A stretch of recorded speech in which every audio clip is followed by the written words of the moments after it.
Good morning children. Hariom. Welcome to Moni international school. मैं शोभना वर्मा आप सभी की हिंदी टीचर आज की वीडियो में आपका स्वागत करती हूँ. तो जैसे कि बच्चों हमारे एग्ज़ाम्स आ रहे हैं तो हमें सभी को बहुत अच्छे से तैयारी करनी है और मैं सभी बच्चों को ऑल द वेरी बेस्ट बहुत बहुत शुभकामनाएं दूंगी कि सभी बच्चे बहुत अच्छे एग्ज़ाम्स में बहुत अच्छे नंबर लेकर आए. और जैसे कि हमने लास्ट वीडियो में रिवीजन वर्कशीट 2 किया था, वर्कशीट 1 का हमने रिवीजन किया था. तो आज हम वर्कशीट 2 का रिवीजन करेंगे. तो चलिए बच्चों स्टार्ट करते हैं. देखिए रिवीजन वर्कशीट 2 जिसमें पहला प्रश्न है सही शब्द चुनकर खाली जगह भरिए. यहाँ पे कुछ शब्द दिए हुए हैं जैसे कि मछली, समुद्र, नावें, टापू, रंगपट्टनम. और यहाँ पे ये वाक्य दिया हुआ है और इसमें हमें खाली शब्द में ये चुनकर भरना है. चलिए पहला देखते हैं. समुद्र के किनारे एक गांव था. तो समुद्र के किनारे जो गांव था उसका क्या नाम था? हम ऊपर दिए गए शब्दों में से देखकर लिखेंगे, चुनकर लिखेंगे. तो क्या नाम था गांव का? रंगपट्टनम. तो समुद्र के किनारे एक गांव था रंगपट्टनम. दूसरा देखते हैं. शैलू के किनारे बैठी रो रही थी. किसके किनारे? समुद्र के किनारे. देखिए ऊपर दिए हुए शब्दों में समुद्र भी लिखा है तो शैलू समुद्र के किनारे बैठी रो रही थी. अगला, शैलू की पीठ पर बैठ गई. तो बताइए शैलू किसकी पीठ पर बैठ गई थी? मछली की पीठ पर, है ना, जो ब्लू ब्लू कलर की थी, नीले नीले रंग की थी, उसकी पीठ पर शैलू बैठ गई थी, यानी कि मछली की पीठ पर. अगला देखते हैं. समुद्र के बीचों बीच एक सुनहरा था. क्या था बच्चों सुनहरा? टापू, जो कि हमारा चैप्टर का नेम भी है, चैप्टर का नाम भी है. क्या नाम है? सुनहरा टापू. अगला देखते हैं. शैलू के पिता ने सोना बेचकर बहुत सी बनवा ली. क्या बनवा ली थी? नावें बनवा ली थी, है ना बच्चों. तो इसी तरह से आपकी ये खाली जगह पूरी हुई. अब हम प्रश्न नंबर 2 की ओर बढ़ते हैं. प्रश्न नंबर 2 है सही के सामने सही तथा गलत के सामने गलत का निशान लगाइए. तो हमें देखते हैं. चलिए वाक्य पढ़ते हैं. पहला वाक्य देखिए. स्टैचू ऑफ यूनिटी गुजरात के नर्मदा ज़िले में स्थित है. तो ये तो सही है कि स्टैचू ऑफ यूनिटी जो है गुजरात के नर्मदा ज़िले में स्थित है. तो यह सही हो गया. अगला, मूर्ति का कुल वजन 1500 टन है. तो जो सरदार वल्लभ भाई पटेल की मूर्ति है जिसे स्टैचू ऑफ यूनिटी कहा जाता है तो उसका वजन 1500 टन है. यह वाक्य गलत है क्योंकि मूर्ति का जो सही वजन है, कुल वजन है, वो 1700 टन है, 1500 टन नहीं है. इसलिए यह वाक्य गलत हो गया. अगला देखते हैं. स्टैचू ऑफ यूनिटी में प्रकाश की व्यवस्था नहीं है. तो यह वाक्य गलत है क्योंकि वहाँ पे प्रकाश की पूरी व्यवस्था है ना. तो प्रकाश की व्यवस्था नहीं है, गलत.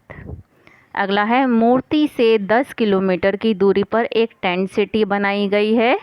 ये भी वाक्य गलत है क्योंकि मूर्ति से 3 किलोमीटर की दूरी पे बनाई गई है एक टेंट सिटी, ना कि 10 किलोमीटर की दूरी पर. इसलिए यह वाक्य भी गलत हो गया. अगला देखते हैं नंबर 5. मूर्ति के आसपास फूलों का बगीचा है. तो यह सही है क्योंकि वहाँ पे फूलों का बगीचा है और जिसमें कितने तरह के फूल हैं बताइए बच्चों. सही सोचा, जिसमें 100 से ज़्यादा तरह के फूल हैं. अगला देखते हैं. सोनाली को नाना जी का गांव अच्छा लगता है. यह भी सही है क्योंकि सोनाली को नाना जी का गांव अच्छा लगता है. अगला देखते हैं. गांव में सरसों के खेत नहीं हैं. यह गलत है क्योंकि गांव में गेहूं और सरसों के खेत हैं. अगला देखते हैं. गांव में सोनाली को अपनी सहेलियों की बिल्कुल याद नहीं आई, तो यह भी गलत है क्योंकि उसको अपनी सहेलियों की बहुत याद आई। 9 नंबर देखते हैं। सोनाली को क्यारियों से मूली और गाजर उखाड़कर खाना बहुत अच्छा लगता है, तो यह वाक्य सही है। 10 ताज़ा गुड़ खाना बेस्वाद लगता है, तो यह वाक्य गलत है क्योंकि बेस्वाद का अर्थ होता है जिसमें कोई स्वाद ही नहीं होता, कोई टेस्ट नहीं होता, जबकि ताज़ा गुड़ खाना टेस्टी होता है, स्वाद होता है उसमें, है ना। तो यह वाक्य गलत हो गया। चलिए अब हम प्रश्न नंबर 3 की ओर बढ़ते हैं। हमारा प्रश्न नंबर 3 है, निम्नलिखित शब्दों के प्रश्नों के उत्तर दीजिए। यहाँ कुछ प्रश्न हैं और आपको उनके उत्तर देने हैं। देखते हैं, गुड़ किससे बनता है? तो गुड़ गन्ने के रस से बनता है। गुड़, मेरे साथ सभी बच्चे दोहराएंगे, गुड़ किससे बनता है? गुड़ गन्ने के रस से बनता है। अगला देखते हैं, गांव के मछुआरे कौन सा काम करते थे? तो गांव के मछुआरे, देखिए आधा आपका उत्तर तो प्रश्न में ही है। गांव के मछुआरे और कौन सा काम? मछली पकड़ने का काम करते थे। हमें क्या शब्द याद करना है कि मछली पकड़ने का, ठीक है। बाकी तो हमारा प्रश्न में लिखा हुआ है कि गांव के मछुआरे मछली पकड़ने का काम करते थे। अगला देखते हैं, मित्र मछली के बारे में शैलू ने पिता ने शैलू को क्या बताया था? तो पिता ने शैलू को बताया कि वह मित्र मछली है, वह खतरे में पड़े मनुष्य की सहायता करती है। तो मेरे साथ एक बार सभी बच्चे बोलेंगे कि पिता ने शैलू को बताया कि वह मित्र मछली है, वह खतरे में पड़े मनुष्य की सहायता करती है। ठीक है बच्चों, चलिए अगला क्वेश्चन देखते हैं। चकमक के जन्मदिन पर कमरा कैसे सजाया गया था? तो चकमक के जन्मदिन पर कमरा फूलों, झालरों, गुब्बारों से अच्छी तरह सजाया गया था। अगला है, चकमक के पिता ने छत के ऊपर गुब्बारा क्यों बांधा? तो बहुत इजी है, ताकि गुब्बारा उड़ ना जाए, इसलिए बांधा था ना बच्चों, ताकि गुब्बारा उड़ ना जाए। अगला देखते हैं कि चकमक के माता पिता ने बाज को धन्यवाद क्यों दिया? क्योंकि बाज ने चकमक की जान बचाई थी, है ना बच्चों।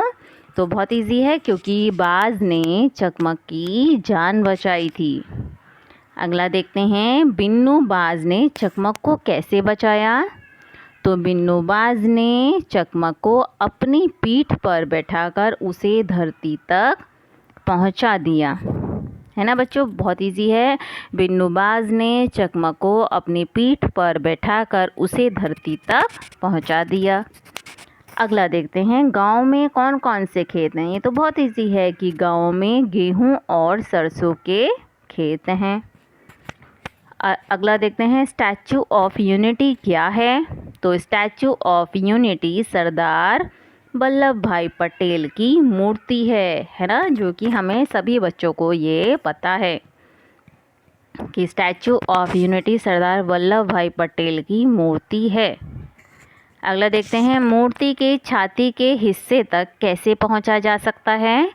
तो आधा तो आंसर हमारा क्वेश्चन में ही है कि मूर्ति के छाती के हिस्से तक, यहाँ तक हम ऐसे ही लिखेंगे और फिर क्या लिखेंगे? हाई स्पीड लिफ्ट से। कैसे? हाई स्पीड लिफ्ट होती है ना बच्चों, तो उसमें हाई स्पीड लिफ्ट से पहुँचा जा सकता है। हमें केवल क्या याद करना है? हाई स्पीड लिफ्ट से। ये सभी आपको अपने नोटबुक में लिख कर देखने हैं, याद करने हैं, और इसी तरह से ये आपकी रिवीजन वर्कशीट 2 भी पूरी हुई। तो सभी बच्चे इसको बहुत ध्यान से पढ़ेंगे, याद करेंगे और लिख करके भी देखेंगे, बहुत ही सुंदर हैंडराइटिंग में। सभी बच्चों को एग्ज़ाम्स के लिए बहुत अच्छी तैयारी करनी है और मेरी तरफ से सभी को बहुत बहुत शुभकामनाएं। और अगली वीडियो में हम रिवीजन वर्कशीट 3 करेंगे। ठीक है बच्चों, तो तब तक के लिए thank you, bye bye, have a nice day.